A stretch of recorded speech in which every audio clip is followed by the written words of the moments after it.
नमस्कार दोस्तों, good evening. आप सभी का बहुत बहुत स्वागत है हमारे यूट्यूब चैनल करियर परिवार में। मैं मुकेश कुमार आप सबका बहुत बहुत स्वागत करता हूं। चलिए आज का क्लास हम लोग स्टार्ट करते हैं। आज होगा आपका टेस्ट नंबर 9। इसके पहले आपका टोटल 8 टेस्ट आपका हो गया है। आठों टेस्ट अगर आप नहीं देखे हैं तो हमारे प्ले लिस्ट में आपको मिल जाएगा। हमारा जो टेलीग्राम चैनल है वहाँ भी आपको सारा टेस्ट का लिंक मिल जाएगा, तो वहाँ से भी आप देख सकते हैं। और टेलीग्राम आप कैसे ज्वाइन कीजिएगा तो उसके लिए आपको नीचे लिंक दिया गया है डिस्क्रिप्शन में, वहाँ से ज्वाइन कर सकते हैं। और उसके अलावे आपको देखिए नंबर दिया गया है, तो इस नंबर पर मैसेज करके भी आप प्रधानाध्यापक के तैयारी कर रहे हैं या फिर प्रधान शिक्षक का तैयारी कर रहे हैं तो आप इस पर लिख करके आप मैसेज कर दीजिएगा, व्हाट्सएप कर दीजिएगा। आपको टेलीग्राम का लिंक मिल जाएगा, तो वहाँ से भी आप टेलीग्राम ज्वाइन कर लीजिएगा। वहाँ पर आपको सारा लिंक जितना भी क्लास हुआ है सबका आपको वीडियो वहाँ पर मिल जाएगा। और तो चलिए आज का क्लास हम लोग स्टार्ट करते हैं। ये हमारा फेसबुक पेज है ज्योग्राफी बाय मुकेश कुमार, तो इसको भी आप लोग लाइक कीजिएगा। चलिए दोस्तों, और हमारे चैनल पर आपको सीटेट की भी तैयारी हो रही है, तो जो भी आपके दोस्त हों सीटेट की अगर तैयारी कर रहे हो तो उनको बता दीजिएगा कि सीटेट की भी क्लास स्टार्ट हो गई है। सामाजिक विज्ञान आज से ही क्लास आपका स्टार्ट हो गया है और मात्र आपका फ़ी अभी बहुत कम रखा गया है। आपको देखिए जो क्लास हो रही है वो टीचमेंट ऐप पर चल रही है और आप एडमिशन ले सकते हैं इस नंबर पर कांटेक्ट करके। तो ये नंबर आपको दिया गया है 7857824310। आप इस नंबर पे कांटेक्ट कीजिए और क्लास के लिए आप इंक्वायरी कर सकते हैं, एडमिशन ले सकते हैं। ठीक है, तो आज का सवाल नंबर 1 पहला प्रश्न हम लोग देखते हैं। चलते हैं देखते हैं आज का पहला प्रश्न क्या है। सभी लोग एक बार वीडियो को लाइक कर दीजिए, जितने लोग नए हैं चैनल को सब्सक्राइब कर लीजिए और वीडियो को शेयर भी कर दीजिए अपने दोस्तों को। पहला प्रश्न कह रहा है कि साम्यवाद का महत्व क्या होता है। देखिए साम्यवाद महत्व देता है ना। साम्यवाद क्या महत्व देता है? ऑप्शन कह रहा है राजनीतिक समता को, आर्थिक समता को, या फिर सामाजिक समता को, या फिर प्राकृतिक समता को। देखिए साम्यवाद का मतलब होता है कि जो साम्यवादी अर्थव्यवस्था जो होता है ना, उसमें उत्पादन के लगभग जितने भी साधन होते हैं उस पर सार्वजनिक यानी कि सरकारी नियंत्रण होता है। ठीक है, तो सार्वजनिक जो आपको साम्यवादी अर्थव्यवस्था होता है उस पर किसका नियंत्रण होता है, तो ये क्वेश्चन भी पूछा जाता है। तो सार्वजनिक यानी कि सरकार का नियंत्रण उस पर पूरा होता है। साम्यवादी जो आर्थिक समानता को विशेष महत्व देता है। ठीक है, किसको विशेष महत्व देता है? तो साम्यवाद जो है आर्थिक समानता को विशेष महत्व देता है। तो इसका जो राइट आंसर हो जाएगा वो आंसर हो जाएगा आपका बी नंबर। नेक्स्ट है आपका दूसरा नंबर, कह रहा है कि मछुआरे को, हाँ जो मछली मारता है, मछुआरे को तालाब के किनारे मछली को भाले से मारने की कोशिश में उसे क्या करना चाहिए। देखिए मछुआरे के द्वारा जो मछली मारा जाता है ना, ये आप बचपन में भी इसके बारे में एक कहानी दिया गया था। तो उसको जो मछली जो मारा जाता है भाला के द्वारा, तो उसको कहाँ पर मारना चाहिए ये आपको पूछा गया। आगे मारेंगे, पीछे मारेंगे। ऑप्शन देखिए दिया गया है दोस्तों कि मछली के नीचे ध्यान लगाना चाहिए, है ना, या फिर सीधे मछली पर ध्यान लगाना चाहिए, है ना। और पहला ऑप्शन कह रहा था कि मछली के नीचे ध्यान लगाना चाहिए, या मछली पर ध्यान लगाना चाहिए, या मछली के ऊपर ध्यान लगाना चाहिए, या मछली की गहराई माप कर ध्यान लगाना चाहिए। तो जो मछुआरा है उसको कहाँ पर ध्यान लगाना है, तो मछली के नीचे ध्यान लगाना चाहिए। ठीक है, देखिए क्यों, आखिर ऐसा क्यों होता है कि मछली के उसको नीचे ध्यान लगाना है? क्योंकि पानी में जब भी कोई चीज़ होता है, आप बाल्टी में ही अगर कोई वस्तु को डाल दीजिए, ठीक है, तो लगेगा कि थोड़ा सा क्या है, वो उभरा हुआ है, मतलब ऊपर आया हुआ है ना।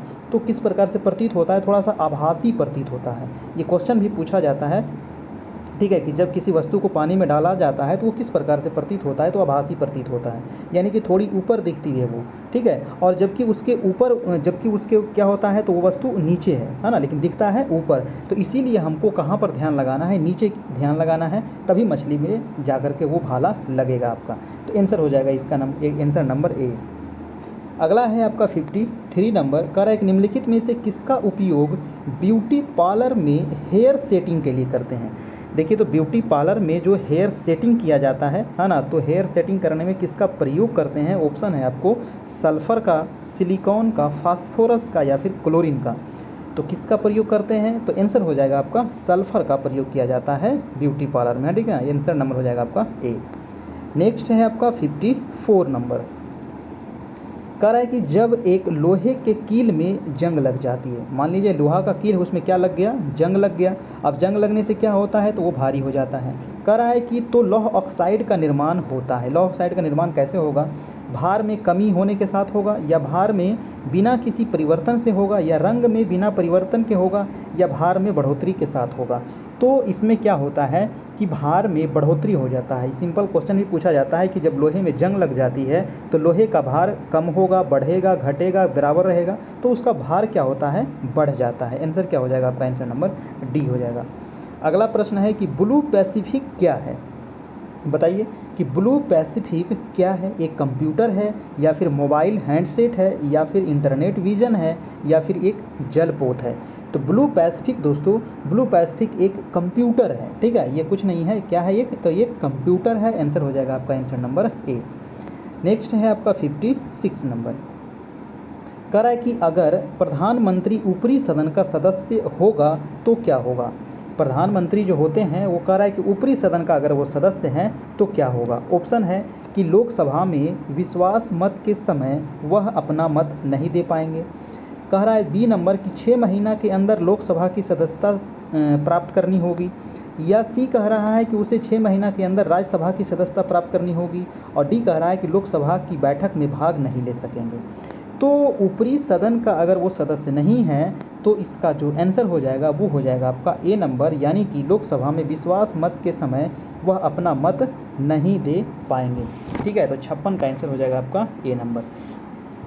ठीक है, प्रधानमंत्री देखिए ये तभी तक प्रधानमंत्री बना रह सकता है जब तक उसको लोकसभा का बहुमत प्राप्त हो। अगर उसका बहुमत प्राप्त खत्म हुआ तो लोकसभा से क्या हो जाए, मतलब वो प्रधानमंत्री पद से इस्तीफा दे देंगे वो। तो इसका आंसर क्या हो जाएगा आपका आंसर नंबर ए। नेक्स्ट है आपका 57 नंबर। प्रश्न कह रहा है कि भारत का एकीकरण में किसका हाथ था। देखिए भारत जब आज़ाद हुआ था तो भारत में बहुत सारे देसी रियासत थे, है ना। देसी रियासत की संख्या लगभग 562 थी, है ना। तो 562 जो देसी रियासत थे, जो राजा रजवाड़े थे, उसको भारत में कैसे एक किया जाए, है ना, एकीकरण कैसे किया जाए, इसमें किसका अहम योगदान था। तो ये क्वेश्चन आपका काफ़ी इंपॉर्टेंट है। और इसमें जो अहम योगदान था तो आपको पता है कि सरदार वल्लभ भाई पटेल तो थे ही, लेकिन सरदार वल्लभ भाई पटेल आपको सभी ऑप्शन में दिया गया था, यहाँ पर आप फंस जाइएगा। जवाहरलाल नेहरू थे उनके साथ, या फिर बीपी मेनन थे, या महात्मा गांधी थे, या फिर गोविंद वल्लभ पंत थे। देखिए तो भारत का एकीकरण में जो महत्वपूर्ण हाथ था वो सरदार वल्लभ भाई पटेल का था, और इनके अलावे एक व्यक्ति और थे, उनका नाम था आपका बीपी मेनन। तो सरदार वल्लभ भाई पटेल और बीपी मेनन इसका राइट आंसर हो जाएगा, आपका आंसर नंबर बी हो जाएगा। जब भारत आज़ाद हुआ था तो भारत में 3 तरह के क्षेत्र थे। एक तो ब्रिटिश भारत का क्षेत्र था, दूसरा नंबर देसी राज्य था इसमें, और तीसरा नंबर जो था वो फ्रांस और पुर्तगाल के भी कुछ औपनिवेशिक क्षेत्र थे, है ना। फ्रांस और पुर्तगाल के भी क्षेत्र थे, जैसे गोवा वगैरह पुर्तगाल का था आपका। ठीक है, फ्रांस आपका पुदुचेरी पर अधिकार था आपका। ठीक है, तो इस वजह से इसको एकीकरण करने में महत्वपूर्ण भूमिका जो निभाए वो सरदार पटेल जी और बीपी मेनन। और टोटल देसी रियासत की संख्या कितनी थी, तो 562 देसी रियासत था उस समय। नेक्स्ट है कि इको मार्क किससे संबंधित है। वेरी इंपॉर्टेंट है, बताइए इको मार्क। देखिए हर एक वस्तु जो होता है ना उस पर एक मार्क होता है। जैसे कि आप सोना खरीदने जाइएगा तो उस पर हॉल मार्क देखते हैं, है ना। अगर खाद्य पदार्थ खरीदने जाते हैं तो उस पर क्या मार्क होता है बताइए। तो इको मार्क जो लगाया जाता है वो पर्यावरण से संबंधित वस्तुओं पर लगाया जाता है। ठीक है, तो इको मार्क किससे संबंधित हो गया, पर्यावरण संरक्षण उत्पाद पर ये लगाया जाता है। ठीक है, ठीक है, तो इसका आंसर हो जाएगा आपका आंसर नंबर ए। देखिए इको मार्क की जो शुरुआत हुई थी ये आप ध्यान रखिएगा। ठीक है, तो इसकी शुरुआत कब हुई थी, तो नोट कर लीजिए। जो इसकी शुरुआत हुई थी वो हुई थी 1991 ईस्वी में। 1991 से ये लगाया जा रहा है। ठीक है, और सोना के उत्पादन पर क्या लगाया जाता है, तो हॉल मार्क लगाया जाता है। और एग मार्क जो लगाया जाता है दोस्तों वो खाद्य पदार्थ पर लगाया जाता है। क्या लगाया जाता है, एग मार्क। तो ये सभी मार्का जो है आपको पूछा जाता है एग्जाम में, तो याद रखिएगा। एग मार्क खाद्य पदार्थ, सोना में हॉल मार्क, और पर्यावरण पर इको मार्क। ठीक, नेक्स्ट है आपका कि भारत में डेयरी रिसर्च सेंटर कहाँ है। काफ़ी इंपॉर्टेंट है। देखिए डेयरी रिसर्च सेंटर यानी कि ये दुग्ध उत्पादन से संबंधित है आपका। तो ऑप्शन है आपको करनाल में, आनंद में, या फिर मथुरा में, या फिर चंडीगढ़ में। तो डेयरी रिसर्च सेंटर जो है ये है आपको करनाल में। कहाँ है, करनाल। तो करनाल आपको पड़ता है हरियाणा में। ठीक है, करनाल कहाँ है, तो ये है आपको हरियाणा में। ठीक है, यहाँ पर डेयरी रिसर्च सेंटर है। देखिए तो भारत में तो आपको पता है कि दुनिया में सबसे अधिक जो दूध का उत्पादन होता है वो होता है आपको भारत में। ये भी क्वेश्चन आपको पूछा जा सकता है कि दुनिया में, विश्व में सबसे अधिक दूध का उत्पादन कहाँ होता है, तो भारत ही है। ठीक है, और भारत में एक दूध क्रांति हुई थी जिसको श्वेत क्रांति भी कहा जाता है ना। तो दूध क्रांति हुआ था भारत में 1970 ईस्वी में, है ना। डॉक्टर वर्गीज कुरियन इसके जनक थे, ठीक है। दूध उत्पादन जो श्वेत क्रांति हुआ था, यानी कि दुग्ध क्रांति जिसको भी कहते हैं, तो इसके जनक किसे माना जाता है, तो डॉक्टर वर्गीज कुरियन। ये भी आप याद रखिएगा। कब हुआ था, तो 1970 में हुआ था। और सबसे अधिक दूध का उत्पादन कहाँ होता है, तो भारत में ही होता है, ठीक है, दुनिया में, ध्यान रखिएगा। नेक्स्ट है आपका प्रश्न 60 नंबर कि ओरल बी क्या है। देखिए ओरल बी क्या है, आप लोग यूज करते होंगे। कार का मॉडल है, या फिर वस्त्र मॉडल है, या मोबाइल हैंडसेट है, या फिर टूथब्रश है। देखिए ओरल बी कुछ नहीं है, तो ओरल भी एक आपको टूथब्रश है ना। ओरल बी क्या है, तो टूथब्रश है, ये तो यूज करते ही होंगे। आंसर हो जाएगा आपका 60 का आंसर नंबर डी हो जाएगा। नेक्स्ट है आपका 61, काफ़ी अच्छा सवाल है 61 कि मोड वैट क्या, मोड वैट क्या है ना। मोड वैट एक प्रकार का कर है, तो ये उत्पाद कर है, या फिर आय कर है, या फिर बिक्री कर है, या संपत्ति कर है। तो मोड वैट सबसे पहले इसका फुल फॉर्म आपको याद होना चाहिए, ठीक है। हिंदी और इंग्लिश में दोनों में आपको पूछा जाता है। इसका जो फुल फॉर्म होता है वो होता है मॉडिफाइड वैल्यू एडेड टैक्स। क्या होता है, मॉडिफाइड वैल्यू एडेड टैक्स। ए मोडी से हो गया मॉडिफाइड, भी से वैल्यू, ए से एडेड, टी से टैक्स हो गया, ठीक है। ये फुल फॉर्म भी आपको पूछ सकता है। मोड वैट जो ये जो कर है दोस्तों, ये एक उत्पाद कर है। क्या है, तो ये एक उत्पाद कर है, ठीक है। इसे लागू कब किया गया था, तो 1996 में इसको लागू किया गया था, 1996 ईस्वी में इसको लागू किया गया था। और ये अप्रत्यक्ष कर है। कैसा कर है, तो अप्रत्यक्ष कर है। ये भी पूछा जाता है कि किस प्रकार का कर है, प्रत्यक्ष है या अप्रत्यक्ष है, तो अप्रत्यक्ष कर है ये, ठीक है। और केंद्र सरकार के द्वारा ये जो कर है, ये टैक्स है, ये आपको लगाया जाता है, केंद्रीय अप्रत्यक्ष कर है। इसको हिंदी में क्या कहते हैं, तो संशोधित मूल्य वर्धित कर। क्या कहते हैं, संशोधित मूल्य वर्धित कर, यानी कि मोड वैट को हिंदी में कहा जाता है। याद रखिएगा कब से ये लागू हुआ है, 1996 से, ठीक है। ये अप्रत्यक्ष कर है, ये उत्पाद कर पर लगाते हैं।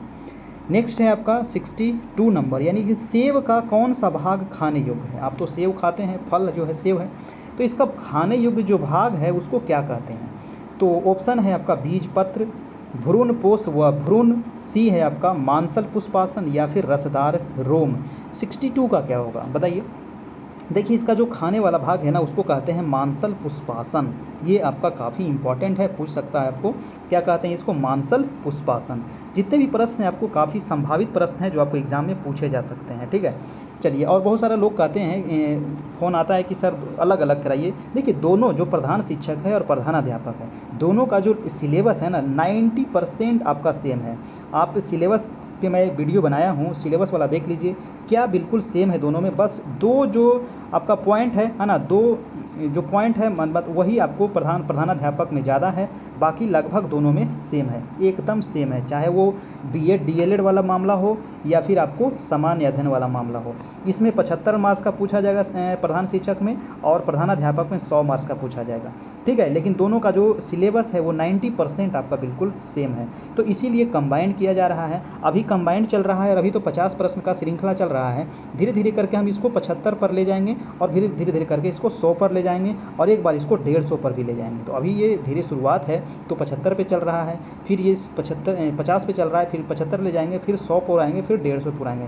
यानी कि क्वेश्चन तो आपको 150 पूछा जाएगा। तो अभी ये शुरुआत है, आगे आप देखते जाइए क्या क्या होता है। बस आप लोग इसी प्रकार से तैयारी करते रहिए, बने रहिए, ताकि ये आगे की क्लास चलते रहे। प्रश्न कह रहा है कि विश्व बैंक ऋण देता है। विश्व बैंक जो हमारा है, वर्ल्ड बैंक जो है, ये किस प्रकार का ऋण देता है, दीर्घकालिक ऋण या फिर अल्पकालीन ऋण, या ए या बी दोनों देता है, या इनमें से कोई नहीं देता है। देखिए दो वर्ल्ड बैंक है ना, तो वर्ल्ड बैंक जो देता है वो ऋण, वो दीर्घकालीन ऋण देता है, ठीक है। किस प्रकार का ऋण देता है, तो दीर्घकालीन ऋण देता है। ये किसको ऋण दे सकता है, जो वर्ल्ड बैंक है ये किसको ऋण देगा, तो वर्ल्ड बैंक दोस्तों जो इसके सदस्य देश है ना, जो इसके सदस्य देश हैं उसी को ये ऋण दे सकता है। ऋण क्यों दिया जाता है, ऋण कोई क्यों लेता है, कर्ज क्यों लेता है, तो अपने मतलब देश को निर्माण करने के लिए, है ना, या फिर पुनर्निर्माण के लिए दीर्घकालिक ऋण लिया जाता है। तो आंसर हो जाएगा आंसर नंबर ए।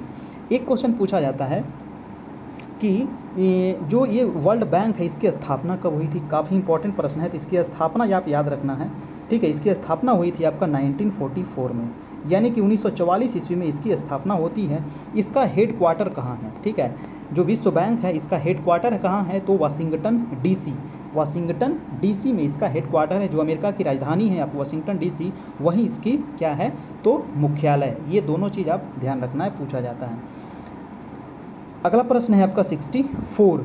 प्रश्न कह रहा है कि फिश प्लेट्स का उपयोग रेलवे में किस लिए किया जाता है। देखिए फिश प्लेट्स है ना, ये मछली वाला प्लेट नहीं है ना, तो ये आप ध्यान रखिएगा कि फिश प्लेट क्या है, तो इसका उपयोग रेलवे में करते हैं और ये किस लिए किया जाता है। तो ऑप्शन दिया गया है कि दो पटरियों को जोड़ने के लिए, या ढंग से व्यवस्थित करने के लिए, या दुर्घटना से बचने के लिए, या फिर रेखीय प्रसार से बचाव के लिए।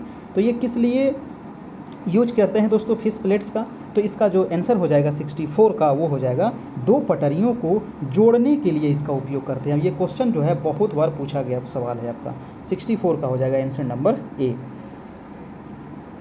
नेक्स्ट है 65 कि ग्रेसम नियम किससे संबंधित है। बताइए, ये भी प्रश्न बहुत इंपॉर्टेंट है, कई बार पूछा गया है। ग्रेसम नियम किससे संबंधित है, उपभोग और मांग से, आपूर्ति और मांग से, या मुद्रा और संचलन से, या घाटा वित्तीयन से। तो ग्रेसम का जो नियम संबंधित है वो हो जाएगा आपका मुद्रा के संचलन से। ठीक है, आंसर नंबर हो जाएगा आपका सी नंबर, ग्रेसम का नियम। ये भी क्वेश्चन कई बार आपको रिपीट हुआ है, क्वेश्चन पूछा गया है हर एक एग्जाम में। बीपीएससी में ये सब सारा क्वेश्चन पूछा गया है, और बीपीएससी इसका एग्जाम ले रहा है, तो हम हमेशा बीपीएससी का भी तैयारी करवाए हैं, 66 का भी, 67 का भी हुआ है।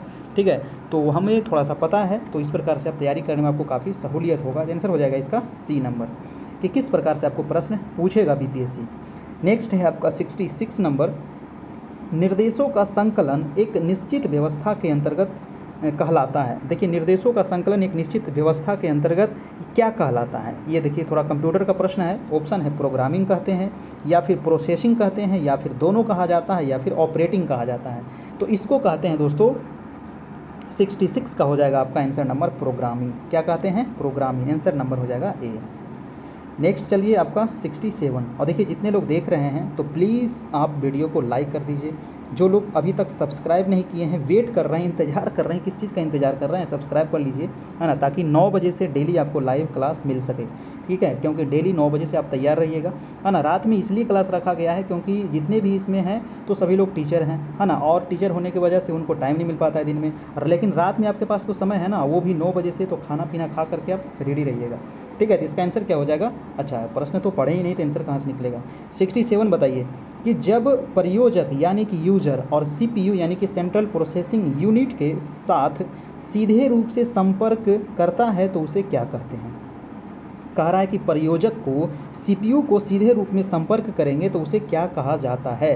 ऑप्शन है टाइम शेयरिंग, या टाइम प्रोसेसिंग, या दोनों कहेंगे, या फिर टाइम प्रोग्रामिंग कहेंगे।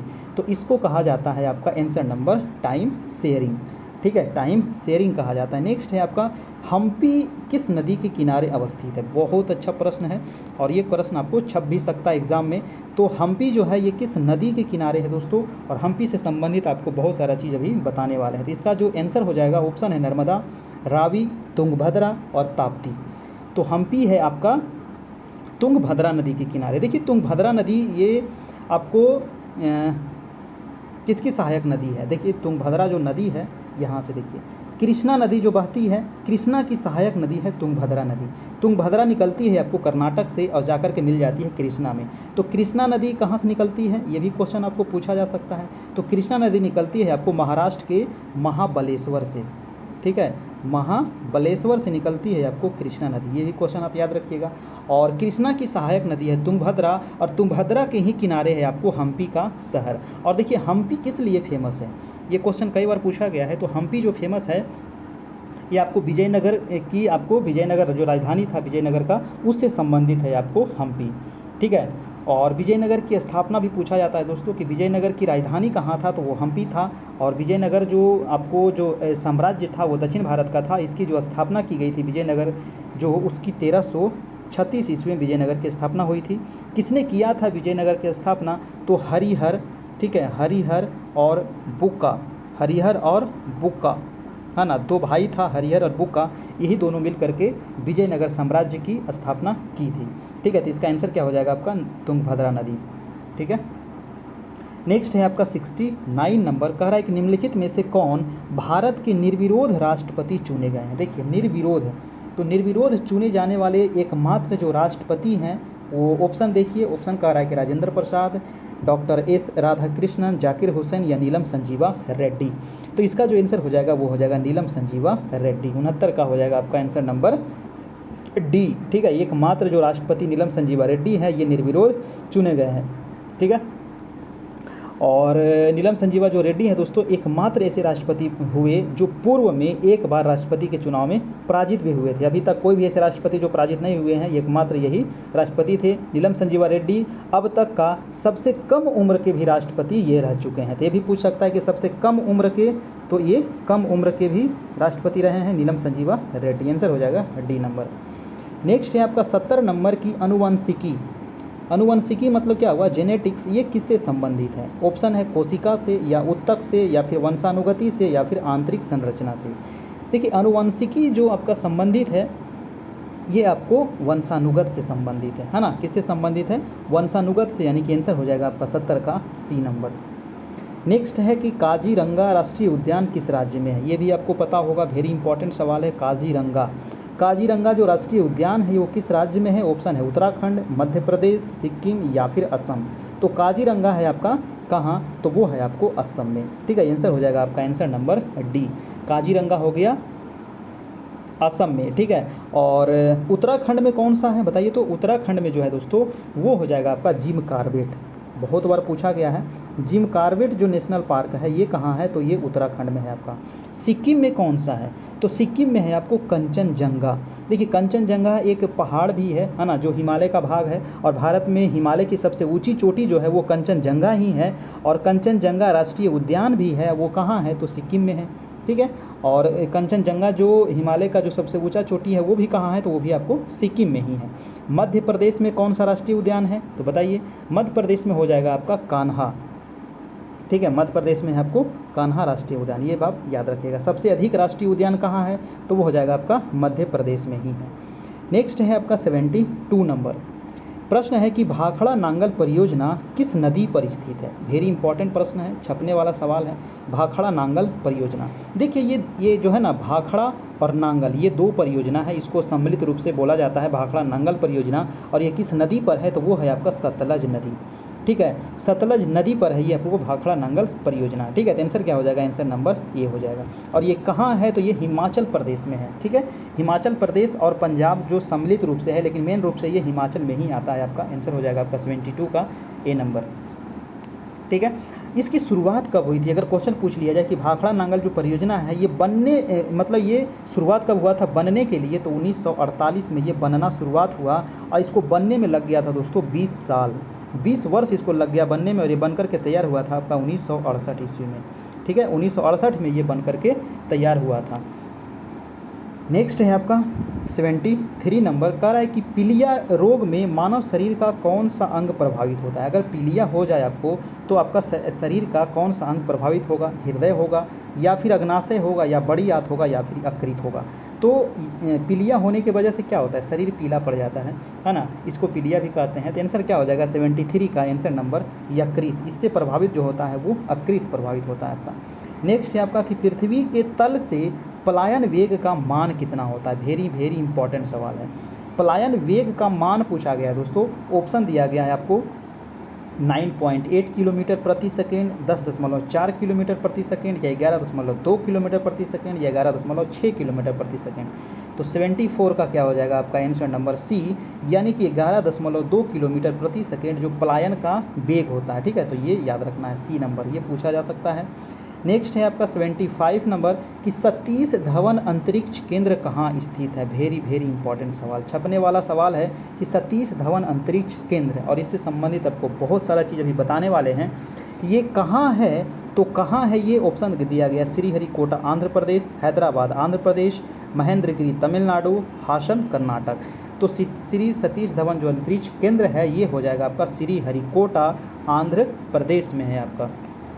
देखिए श्रीहरिकोटा जो है ना ये आंध्र प्रदेश में है, और इसको जो नाम पड़ा था श्रीहरिकोटा अंतरिक्ष केंद्र, ये 2002 में इसका नाम पड़ा है।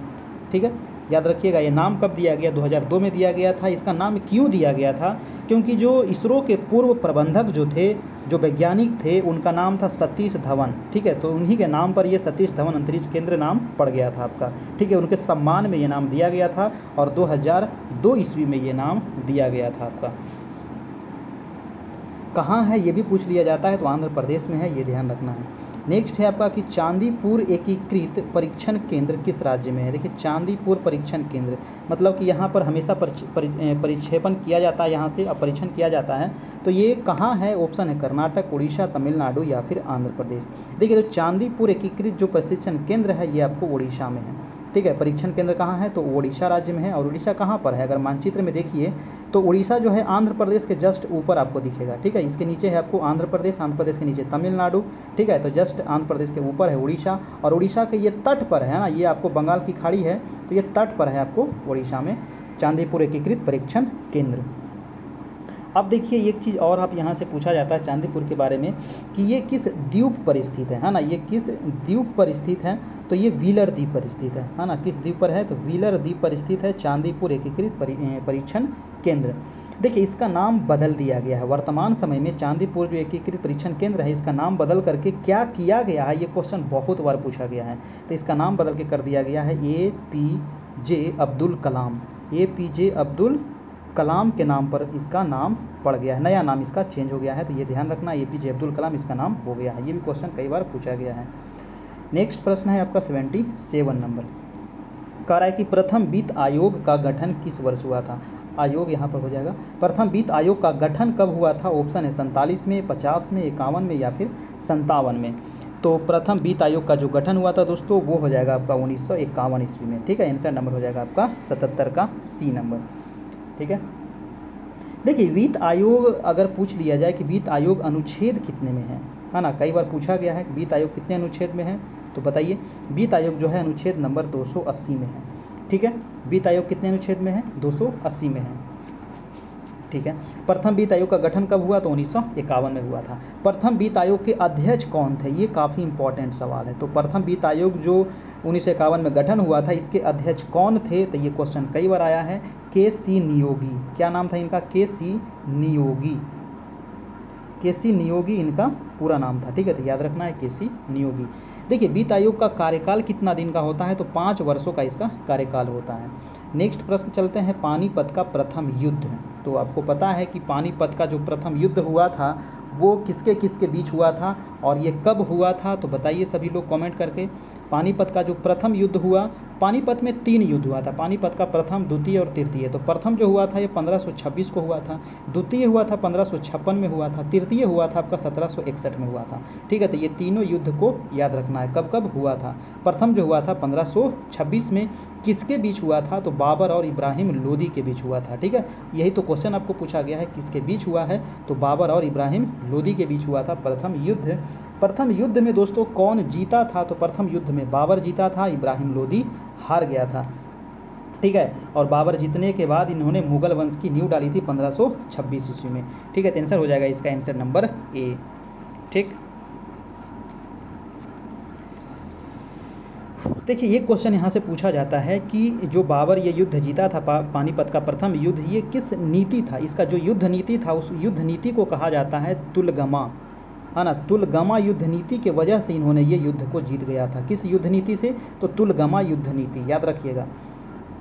नेक्स्ट है आपका कि दादा साहेब फाल्के पुरस्कार किस क्षेत्र में उत्कृष्ट योगदान हेतु दिया जाता है। देखिए दादा साहेब फाल्के पुरस्कार, देखिए दादा साहेब जो फाल्के अवार्ड है ये हर एक साल दिया जाता है ना, प्रत्येक वर्ष दिया जाता है ये 1 साल पर। और ये किस क्षेत्र में दिया जाता है, तो ये फिल्म के क्षेत्र में दिया जाता है। फिल्म कहिए या फिर इसको चलचित्र भी कह सकते हैं। ठीक है, तो ये चलचित्र के क्षेत्र में दिया जाता है दादा साहेब फाल्के पुरस्कार।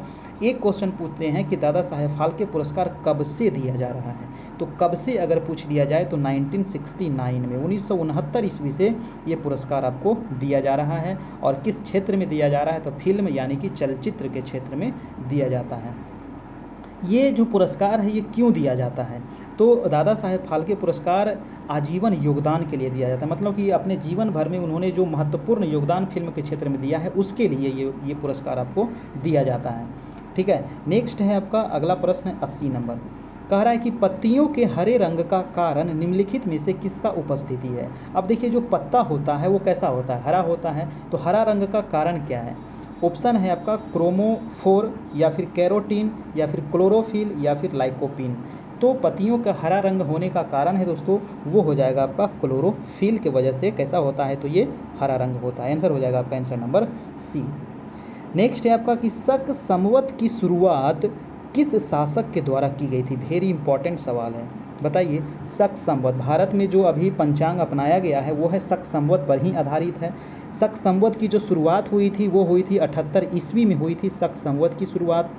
शक संवत की जो शुरुआत की गई थी वो कनिष्क के द्वारा किया गया था।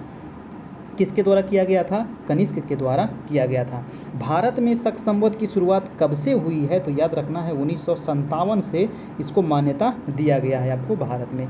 जो ये कनिष्क था दोस्तों ये किस वंश का शासक था, तो ये कुषाण वंश का शासक था। कुषाण वंश का ये प्रतापी शासक था आपका कनिष्क, इन्होंने ही शक संवत की शुरुआत की थी। नेक्स्ट है आपका 82 नंबर। सभी लोग एक बार लाइक कर दीजिए भाई, जितने लोग देख रहे हैं, है ना। आप लोग सभी लोग लाइक करने में क्या पैसा लग रहा है थोड़ी, और पैसा हम मांग रहे हैं क्या आपसे, नहीं, बिल्कुल फ्री क्लास हो रही है। तो लाइक कीजिए, चैनल को सब्सक्राइब कीजिए, बस इतना ही तो आपसे बस मांग है, ठीक है। अपने दोस्तों को शेयर कीजिए, तो थोड़ा सा इतना तो योगदान आप कर ही सकते हैं, है ना। चलिए तो अगला प्रश्न देख लीजिए 82 नंबर। कह रहा है कि भारतीय संविधान में आपात उपबंध की व्यवस्था किस देश के संविधान से ग्रहण की गई है। देखिए आपात, भारत में 3 प्रकार के आपातकाल की व्यवस्था की गई है ना। और 3 प्रकार के आपातकाल कौन कौन से है, तो 352, 356 और 360। ये अनुच्छेद है, 352 अनुच्छेद, 356 अनुच्छेद और 360 अनुच्छेद। 352 में किसका वर्णन किया गया है, तो राष्ट्रीय आपात का वर्णन किया गया है। 356 में किसका वर्णन है, तो राष्ट्रपति शासन है। और 360 में क्या है, तो वित्तीय आपात है आपका, ठीक है। तो आपात उपबंध क्वेश्चन कहा गया है कि कहाँ से लिया गया है। ऑप्शन है आयरलैंड, संयुक्त राज्य अमेरिका, जर्मनी या फिर कनाडा। तो लिया गया है आपको जर्मनी से, ठीक है। अब क्वेश्चन में देखिए 2-3 प्रकार का यहाँ से क्वेश्चन पूछा जाता है। एक तो पूछेगा कि आपात उपबंध कहाँ से लिया गया है, जर्मनी से लिया गया है। एक क्वेश्चन पूछ लेगा दोस्तों कि वित्तीय आपात कहाँ से लिया गया है, ठीक है। एक क्वेश्चन पूछेगा आपको कि वित्तीय आपात कहाँ से लिया गया है। तो अगर वित्तीय आपात पूछ लिया जाए तो वित्तीय आपातकाल लिया गया है आपको अमेरिका से। वित्तीय आपात कहाँ से लिया गया है, अमेरिका से लिया गया है। और आपात उपबंध पूछ लिया जाए तो जर्मनी से लिया गया है, ठीक है। क्योंकि आपात 3 प्रकार के हैं, एक तो वित्तीय, एक राष्ट्रीय, एक राष्ट्रपति शासन। तो वित्तीय लिया गया है आपको अमेरिका से। ये क्वेश्चन घुमा करके आपको पूछा जाता है, ठीक है। चलिए अगला प्रश्न हम चलते हैं। आयरलैंड से क्या लिया गया था, तो आयरलैंड से आपको नीति निर्देशक तत्व लिया गया था। कनाडा से क्या लिया गया है, तो संघीय व्यवस्था लिया गया है आपको कनाडा से। संयुक्त राज्य अमेरिका से और क्या लिया गया है, तो यहाँ से मौलिक अधिकार लिया गया है ना। तो ये सभी चीज़ आप ध्यान रखना है। ब्रिटेन से क्या लिया गया है, तो संसदीय शासन प्रणाली ली गई है। मौलिक कर्तव्य कहाँ से लिया गया है, तो रूस से लिया गया है। आयरलैंड से नीति निर्देशक तत्व लिया गया है। तो ये सब चीज़ आप ध्यान रखना है। प्रश्न है आपका 83 नंबर की भारत किस गोलार्ध में स्थित है। देखिए गोलार्ध क्या होता है, तो मान लीजिए ये क्या है आपका, ये पृथ्वी है।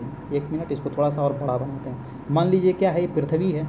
पृथ्वी के बीचों बीच से 0 डिग्री रेखा गुजरी है ना। 0 डिग्री रेखा काल्पनिक रेखा, यानी कि इसको कहते हैं विषुवत रेखा या फिर भूमध्य रेखा इसको कह सकते हैं, है ना, या फिर इक्वेटर कह सकते हैं। तो 0 डिग्री के जो नॉर्थ में है इसको कहते हैं उत्तरी गोलार्ध, और 0 डिग्री के जो साउथ में है इसको कहते हैं दक्षिणी गोलार्ध। ये हो गया उत्तरी गोलार्ध, ये हो गया दक्षिणी गोलार्ध।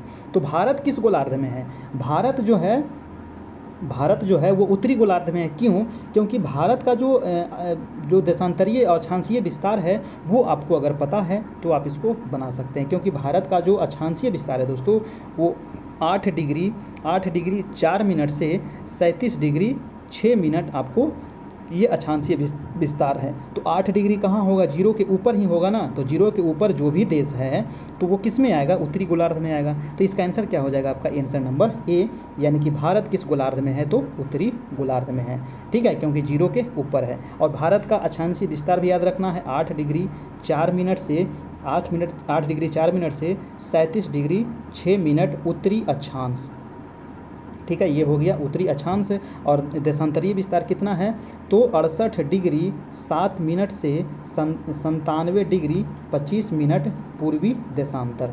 तो ये हो गया देशांतरीय विस्तार और ये हो गया आपका अक्षांशीय विस्तार। तो ये अक्षांशीय और देशांतरीय विस्तार भी पूछा जाता है, याद रखिएगा। नेक्स्ट है आपका 84 नंबर की एलोरा में है ना। एलोरा कहाँ है तो महाराष्ट्र में है, ठीक है। एलोरा में प्रसिद्ध कैलाश मंदिर भी कहाँ है तो महाराष्ट्र में होगा, है ना। तो कैलाश मंदिर का निर्माण किस वंश के शासकों ने करवाया था, बताइए। काफ़ी इंपॉर्टेंट सवाल है कि एलोरा में कैलाश मंदिर का निर्माण किस वंश के शासकों ने करवाया था, तो वो वंश कौन सा था दोस्तों, तो वंश था आपका राष्ट्रकूट वंश।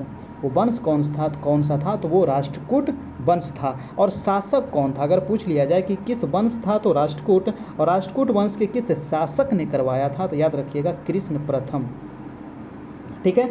कृष्ण प्रथम ने करवाया था एलोरा मंदिर का निर्माण, जो कहाँ है तो एलोरा में है, ठीक है, कहाँ है, एलोरा में है।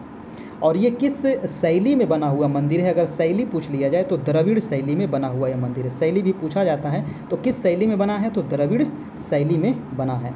नेक्स्ट है आपका 85 नंबर, कह रहा है कि हड़प्पा सभ्यता के किस पूरा स्थल को सिंध का बाग या मृतकों का टीला कहते हैं। देखिए हड़प्पा सभ्यता यानी कि इसी को कह सकते हैं सिंधु घाटी की सभ्यता, है ना। हड़प्पा सभ्यता भी उसी को कहते हैं। और यहाँ से जो सिंध का बाग मिला है यानी कि जिसको मृतकों का टीला कहा जाता है, तो मृतकों का टीला किसको कहते हैं, तो मृतकों का टीला जो कहा गया है वो मोहनजोदड़ो को कहा गया है, ठीक है। क्या कहा गया है, मृतकों का टीला। देखिए इसको कहा तो गया है मृतकों का टीला, लेकिन यहाँ से कोई भी कब्रगाह नहीं मिला है ना। यहाँ से कोई भी कब्रगाह नहीं मिला है, लेकिन इसको कहा गया है मृतकों का टीला, ये चीज़ ध्यान रखना है। और ये कहाँ पर ही है तो मोहनजोदड़ो जो है दोस्तों वर्तमान में पाकिस्तान के सिंधु नदी के तट पर स्थित है ना। इसलिए तो इसको सिंधु घाटी की सभ्यता भी कहते थे, क्योंकि ये सिंधु नदी के किनारे बसा हुआ था आपका, ठीक है। मोहनजोदड़ो फिल्म देखे होंगे, उसमें तो काफ़ी अच्छे तरीके से दिखाया था। नेक्स्ट प्रश्न है 86 नंबर, कह रहा है कि निम्नलिखित में से किसके सुझाव पर संयुक्त राष्ट्र संघ यानी कि यूएनओ का नामकरण हुआ था।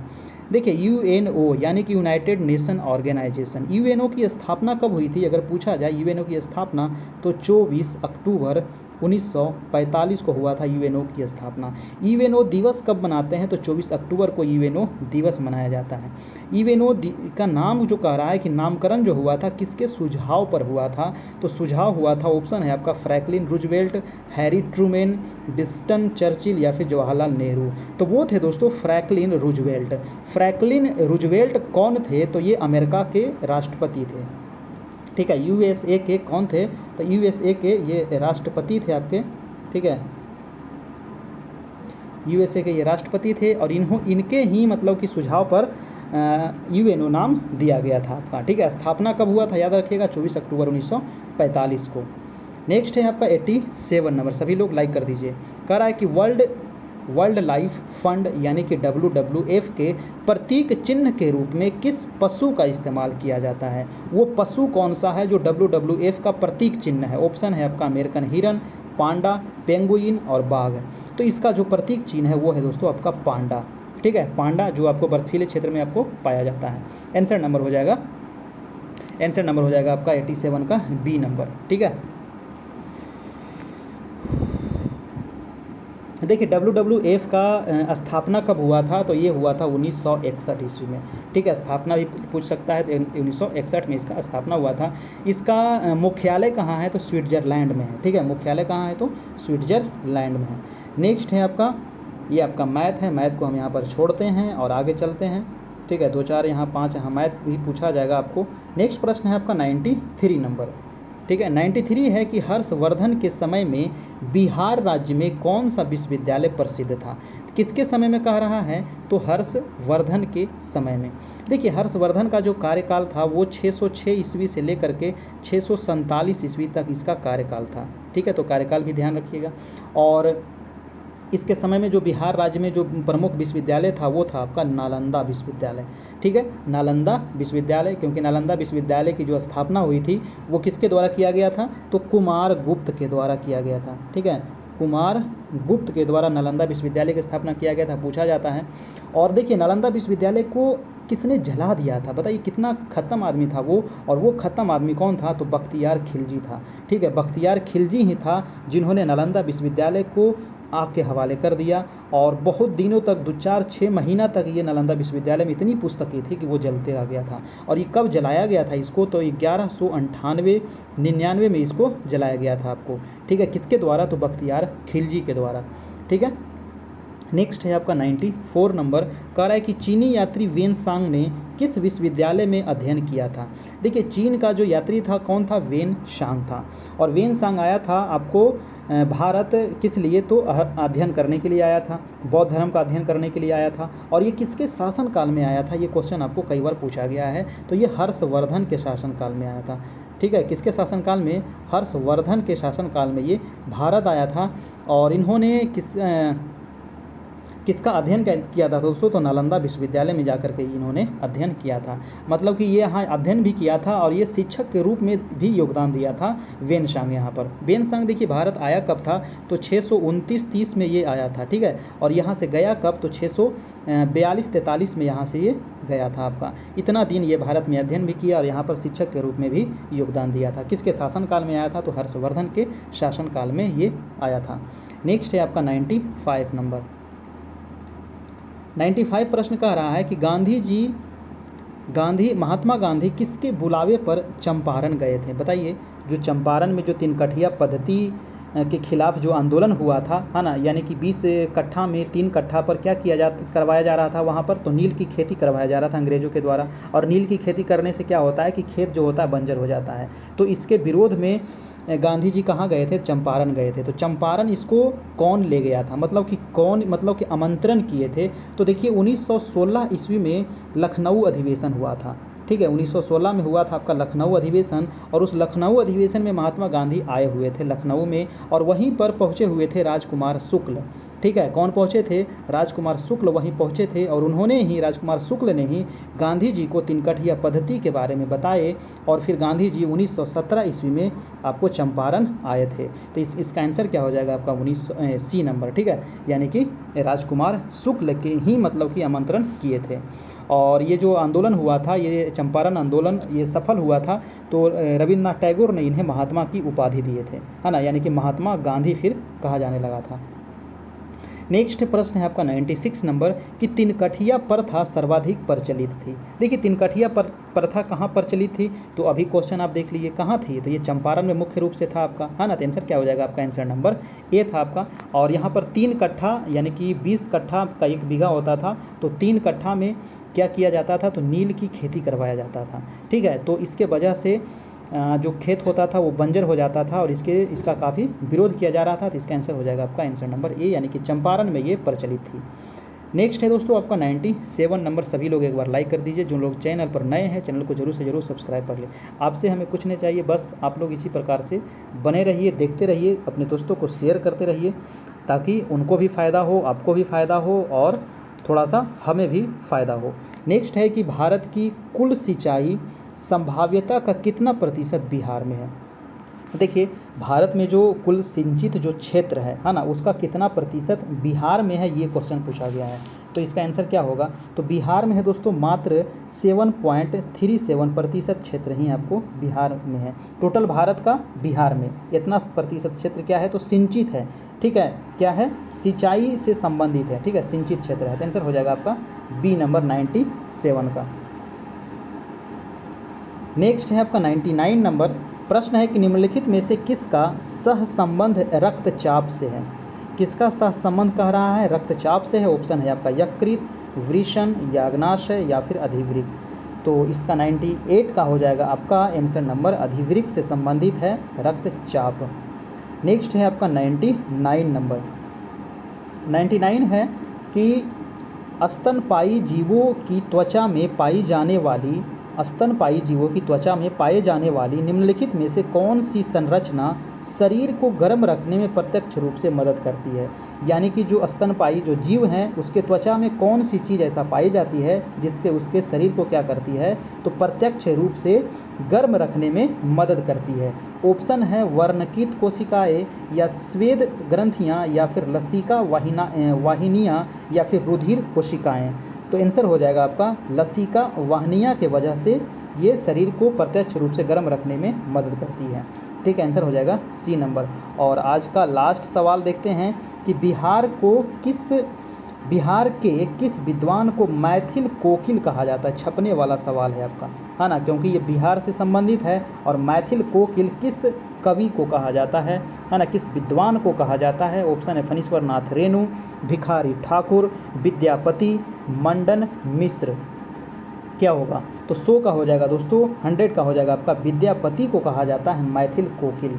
ठीक है, बहुत बहुत इंपॉर्टेंट प्रश्न था, मैथिल कोकिल विद्यापति। देखिए विद्यापति जो थे ये शिव के भक्त थे। किसके भक्त थे? ये शिव के भक्त थे।